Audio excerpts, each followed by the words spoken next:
क्रमांक 7 चे विद्यमान नगरसेवक कुमारसिंह वाकळे यांच्या विशेष प्रयत्नातून तसेच आमदार संग्राम जगताप यांच्या पुढाकारातून प्रभागात करण्यात आलेल्या विविध रस्त्यांच्या काँक्रिटीकरण कामाचे लोकार्पण मोठ्या उत्साहपूर्ण वातावरणात पार पडले।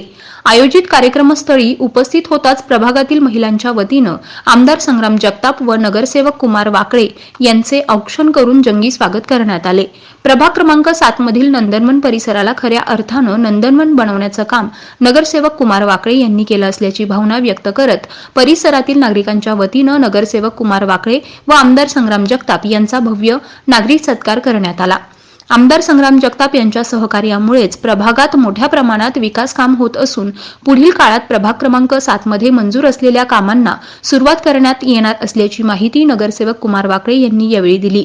तर नगरसेवक कुमार वाकळे यांनी प्रभागातील नागरिकांना खऱ्या अर्थानं न्याय दिला असून या प्रभागातील नागरिक त्यांच्या पाठीशी खंबीरपणे उभे राहतील असा विश्वास व्यक्त करत येथील नागरिकांनी आपल्या प्रतिक्रिया व्यक्त केल्यात। या कॉलनीमधला जो विकास आहे, रस्ते असतील, लाईट असेल, पाण्याचे प्रश्न असतील, हे सगळे आपले कुमार भाऊच्या माध्यमातून आणि आमदार संग्राम भैया जगताप यांच्या प्रेरणेतून आपल्या सर्व नागरिक सुविधा या ठिकाणी आपल्याला उपलब्ध करून दिलेल्या आहेत। त्याबद्दल सर्व कॉलनीच्या वतीने मी माननीय कुमार भाऊजी वाकळे यांना धन्यवाद देतो। आणि साहेब, आम्ही काही दिवसापूर्वी अशी बातमी ऐकलेली आहे टीव्हीवरती, प्रसार माध्यमावरती, की काही थोड्या दिवसामध्ये आपल्या मंत्रिमंडळाचा विस्तार होणार आहे आणि मंत्रिमंडळाच्या विस्तारानंतर आपल्या नगरच्या 2 मंत्र्यांचे नाव अपेक्षित आहेत। त्यामुळे आमच्या सर्व कॉलनीच्या नागरिकांच्या वतीने आणि अहमदनगर शहराच्या वतीने अशी अपेक्षा करतो की संग्राम भैया जगताप आपणास मंत्रिपद मिळो आणि आपली उत्तम प्रगती हो आणि या आपल्या नगर शहराचा पूर्ण विकासात आपला मोलाचा वाटा हो अशी मी परमेश्वरावर प्रार्थना करतो। नगर शहराचे लाडके आमदार माननीय संग्राम भैया जगताप, आपले सगळ्यांचे हृदयातील नगरसेवक माननीय कुमारसिंह वाकळे पाटील, आपल्या सगळ्यांच्या नियमित प्रत्येक कार्यक्रमाला उपस्थित असणाऱ्या आपल्या लाडक्या साधनाताई बोर्डे, कापडे साहेब, पारखे साहेब, वाकडे पाटील, वाकमोडे पाटील यांचं सर्वांचं या ठिकाणी मी प्रथमतः नंदनवन वासियांच्या वतीने सहर्ष स्वागत करतो। या कॉलनीची जर पूर्वीची परिस्थिती जर आपण पाहिली, या कॉलनीमध्ये सगळ्यात पहिला राहायला येणारा माणूस म्हणजे मी, गांगर्डे। 64 नंबरनं माझं घर आहे, त्या ठिकाणी मी वास्तव्यास आलो।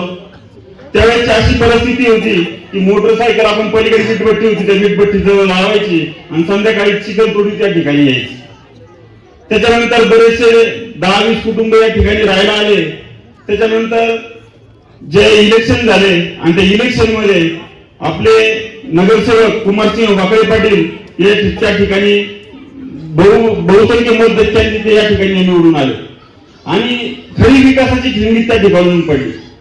संग्राम भैया, तत्कालीन आमदार, तत्कालीन नगरसेवक यांच्याकडे आम्ही बराचसा पाठपुरावा करत होतो की आमची पाण्याची पिण्याची सोय करा किंवा लाईटची सोय करा, रस्ता करून द्या, परंतु आमची कुणीही त्या ठिकाणी दखल घेतली गेली नाही।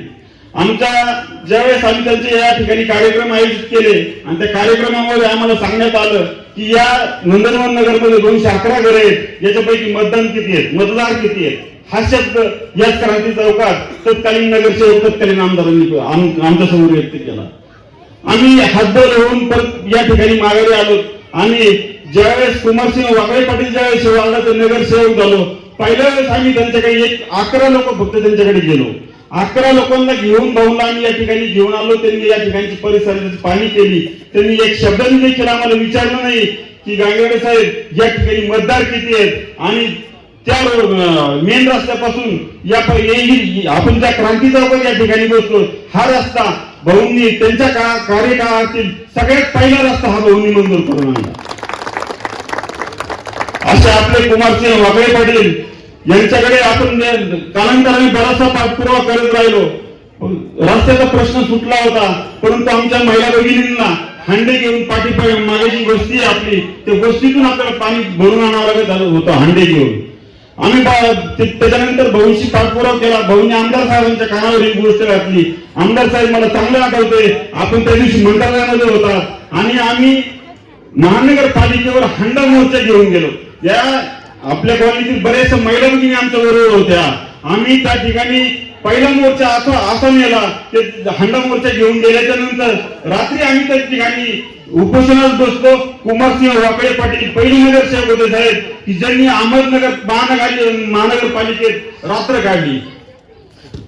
बरेचसे तत्कालीन आपले जे सभासद होते ते या ठिकाणी उपस्थित नाहीयेत, परंतु त्यांची देखील मला आज या ठिकाणी आठवण येते की खरंच एवढा मोठा जो त्या दिवशी उपोषणाचा कार्यक्रम झाला. त्याच्यानंतर आमदार साहेब मुंबईला असल्यामुळे त्यांनी मुंबईहून फोन करून सांगितलं, तिथलं काही नियोजन केलं आम्हाला माहित नाही, परंतु भाऊ आपण उपोषण सोडून माघारी येईपर्यंत कॉलनीची पाईपलाईनचे पाईप त्या ठिकाणी येऊन पडले होते. ना इस्टिमेट, ना बिल, ना काही. म्हणजे काम करायची ही अशी एक पद्धत असते. आता या ठिकाणी सगळ्यांनी मनोगत व्यक्त केले, सगळ्यांनी गौरव केले, सगळ्यांनी कुमार भाऊचं हे केलं, संग्राम भैया आमदारांचं बी कौतुक केलं. परंतु मी कौतुक नाही करीत, मी त्यांना एवढा आशीर्वाद देतो, पुढचा टर्म तुमचाच राहील हे मी खात्रीने सांगतो. कारण हे का सांगतो का ज्या ठिकाणी 25 वर्षाच्या कालावधीमध्ये जे आमदार होते, 25 वर्ष, एका वर्षात एक जरी वाढ तयार केला असता आमदारांनी, तर 25 वर्षात किती वाढ झाले असते, पुण्यासारखं शहर झालं असतं. अहो त्याची उणीव आज आम्ही 10 वर्षाच्या कालावधीमध्ये काढली. हे म्हणण्याचं कौतुक असं की कार्यकर्त्यांनी निस्वार्थीपणे जर कार्य केलं तर त्याचं लोकमत ऑटोमॅटिक लोकांचं प्रेम तयार होतं.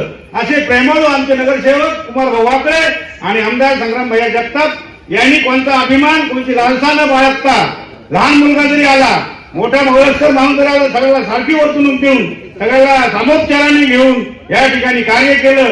म्हणून संग्राम भैया तुम्हाला मी एवढं सांगतो की पुढच्या टर्मला आपल्याला बोलेगावच्या परिसरामध्ये प्रचार करायची सुद्धा जरूर राहणार नाही.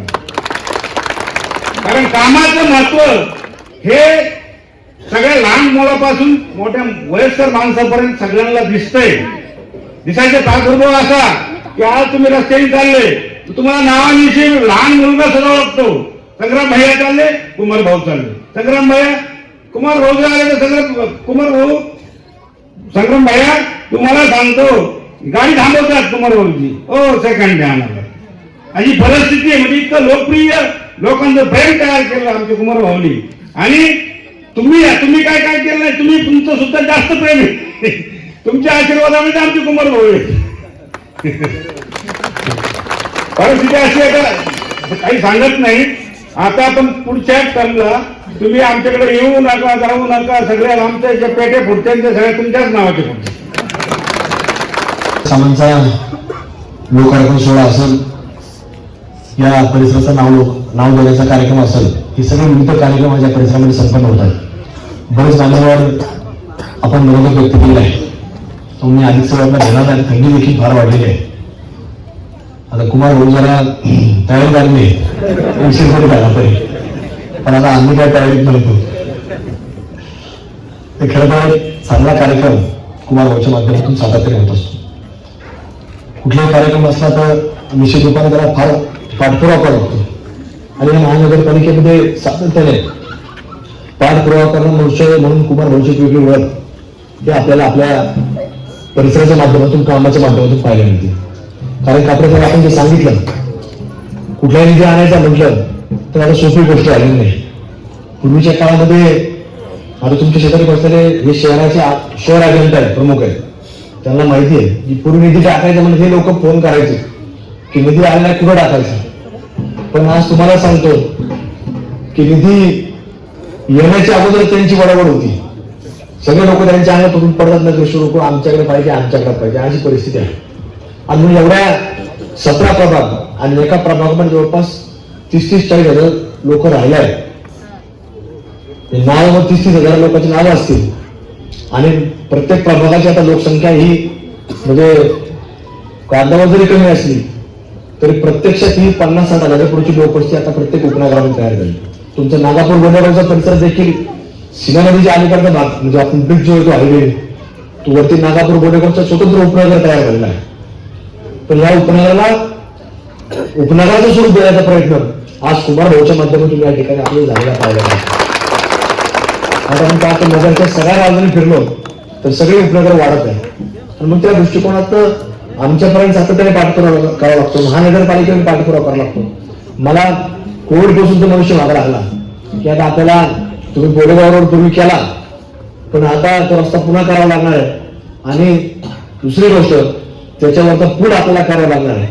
आणि म्हणून कापडे मामा मागच्या काही महिन्यापूर्वी आपल्याला त्या पुला करता जवळपास 8 कोटी रुपये राज्य सरकारच्या तिजोरीतून आपण आणलेले. हे महानगरपालिकेचा पैसा नाही, हा शासनाच्या तिजोरीतून आपण बोलेगाव पर्यंत आणण्याचं काम हे कुमार भाऊच्या पाठपुराव्यामुळे आपण केलं आहे.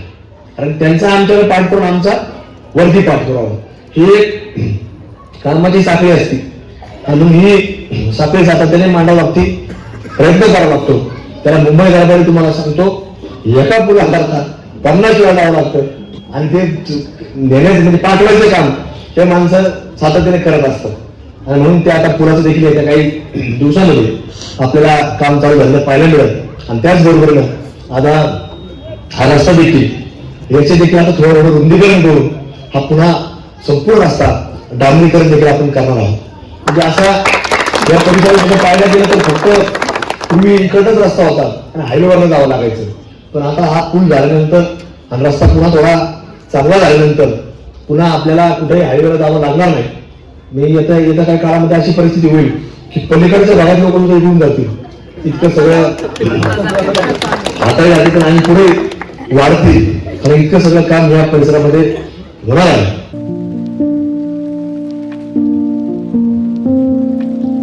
तुम्हाला जर इतरांपेक्षा वेगळं फर्निचर करायचं असेल किंवा त्यातही प्युअर सागवानीच हवं असेल तर तुम्हाला एक नाव सुचवतो. कोणतं? पित्रोडा फर्निचर, जिथं प्युअर सागवानी लाकडामध्ये देवघर, dining set, teapoy, office chair तसंच कपाट, bed, sofa set, computer table आणि इतरही फर्निचर उपलब्ध. तसंच बजाज फायनान्सवर फर्निचर उपलब्ध. Pitroda furniture, new Tilak road, Ahmednagar. जिल्ह्यातल्या महत्त्वाच्या बातम्या जाणून घेण्यासाठी आजच आपल्या आवडत्या नगर संघर्ष न्यूज सबस्क्राईब करा व त्या शेजारील बेल आयकॉनला क्लिक करा व इंस्टाग्राम व शेअर चॅटला फॉलो करा.